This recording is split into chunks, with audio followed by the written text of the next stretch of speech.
नमस्कार दोस्तों जैसा कि आप लोग जानते हैं कि यूपी ट्रिपल 2016 के जूनियर असिस्टेंट का जो इंटरव्यू है वह प्रारंभ करने वाला है और इसकी जो डेट निर्धारित की गई है वह 15 सितंबर से लेकर 8 अक्टूबर तक जो है इनका इंटरव्यू चलेगा। और उसी के सापेक्ष जो है मैं अपने अनुभव के आधार पर आपको कुछ प्रश्न बताऊंगा जो मेरे इंटरव्यू में पूछा गया है।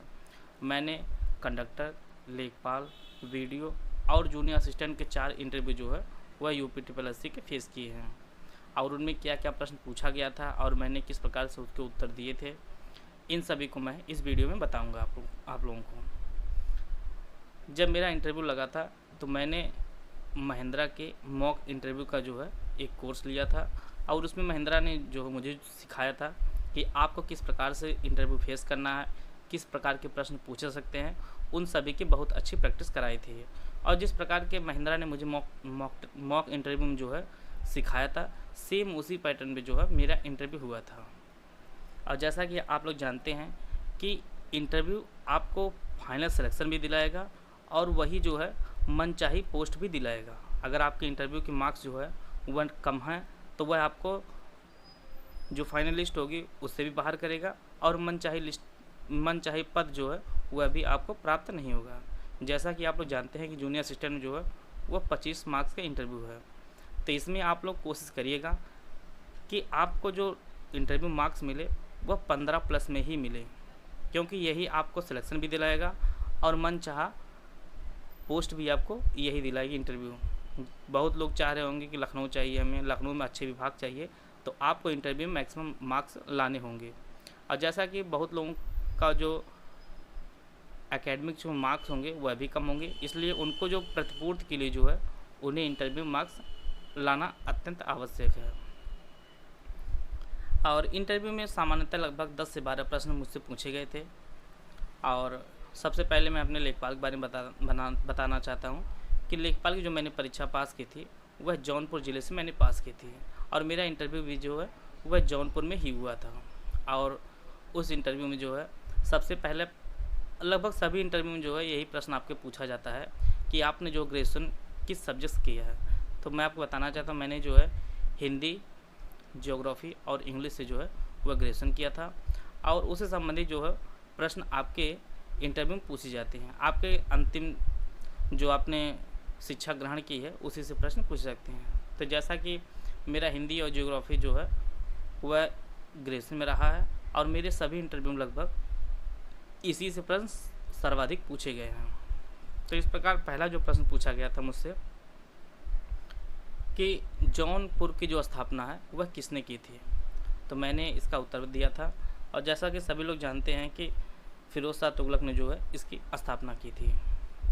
और उस समय जो है भारत सरकार द्वारा चलाई गई योजनाओं के नाम उन्होंने पूछा था, तो मैंने 4 योजनाओं के नाम बताए थे। स्वच्छ भारत मिशन, उज्ज्वला योजना, उड़ान योजना और भारतमाला परियोजना के नाम मैंने बताए थे। इसी प्रकार से ज्योग्राफी से मुझसे प्रश्न पूछे गए थे कि द्वीप किसे कहा जाता है, तो मैंने बताया था कि छोटा भूभाग जो चारों तरफ पानी से घिरा हो उसे जो है द्वीप कहा जाता है। तो बहुत ही बेसिक प्रश्न जो है इंटरव्यू में पूछे जाते हैं। अगर आपको कोई प्रश्न जो है वह अगर नहीं आता है तो आप लोग निसंकोच उसे जो है आप इस प्रकार कह सकते हैं कि सर इस टाइम मुझे अच्छी तरह नहीं याद आ रहा, इसके लिए सॉरी सर। क्योंकि कुछ प्रश्न आपको सिर्फ आपका मनोबल गिराने के लिए ही पूछा जाता है कि आप उस टाइम किस प्रकार से बिहेव करते हैं, क्योंकि आप परीक्षा पास करके गए हैं तो उनको भी इस चीज़ का पता होता है कि जो कैंडिडेट है उसके पास शिक्षा का जो स्तर है अन्य लोगों के स्तर से बेहतर है। आपके पास अच्छी जानकारी है, बस आपको पेशेंस बनाकर उनको दिखाना है कि आपके पास नॉलेज है और हर प्रकार की परिस्थिति का जो है आप हर प्रकार की जो परिस्थिति है उसका आप लोग अच्छी तरह से फॉलो कर सकते हैं। इसी प्रकार से जो है चीन किस महाद्वीप में यह पूछा गया था, तो मैंने बताया था कि यह एशिया महाद्वीप में है। इसी प्रकार से इंग्लैंड किस महाद्वीप में पूछा गया था, तो एकदम बेसिक प्रश्न जो है वो पूछा गया था कि यह यूरोप में है। और आजमगढ़ आपका व्यक्तिगत जो जनपद होगा वह आप उससे प्रश्न पूछे जाएंगे जिस प्रकार से मुझसे पूछे गए थे। आजमगढ़ ज़िले में कुल कितने लोकसभा सीट है, तो यहाँ पे जो 2 लोकसभा सीट है, एक लालगंज है और दूसरी जो है वह सदर है। जो लोग आजमगढ़ के होंगे वो लोग जानते होंगे। इसी प्रकार से आपके करंट अफेयर के प्रश्न जरूर पूछे जाएंगे आपके। उस समय राजीव गांधी अवार्ड किसे दिया गया, यह प्रश्न पूछा गया था, जिसका उत्तर मैं बता नहीं पाया था, इसके लिए मैंने सॉरी बोला था। और उस टाइम जो है देवेंद्र झाझड़िया जी को दिया गया था राजीव गांधी अवार्ड। इस वर्ष किसे दिया गया आप लोग ज़रूर नोट कर लीजिएगा। जैसे रोहित शर्मा जी हैं, अन्य जो भी प्राप्त किए हैं उनको भी आप लोग देख लीजिएगा। और उस समय जो है मुझसे आजमगढ़ के डीएम के बारे में पूछा गया था, तो उस टाइम जो है मयूर महेश्वरी जो है उस टाइम आजमगढ़ के डीएम थे, तो मैंने बताया था। और जैसा कि मैं आपको पहले ही बता चुका हूँ कि मैंने हिंदी से ग्रेजुएशन किया है, तो मुझसे हिंदी के प्रश्न लगातार पूछे गए, जिनमें मैं से पहला जो प्रश्न पूछा गया था कि आधुनिक काल किसी कल्प का नाम बताइए, तो मैंने हरिवंश राय बच्चन जी का नाम बताया था, और यह प्रश्न का जो उत्तर है यह भी सही था। और इसी प्रकार जो है नेक्स्ट इंटरव्यू मुझसे पूछा गया था कि हिंदी की किसी कवित्री का नाम बताइए, तो मैंने महादेवी वर्मा जी का नाम बताया था। और इसी प्रकार से जल डमरू मध्य क्या होता है, यह प्रश्न मुझसे पूछा गया था।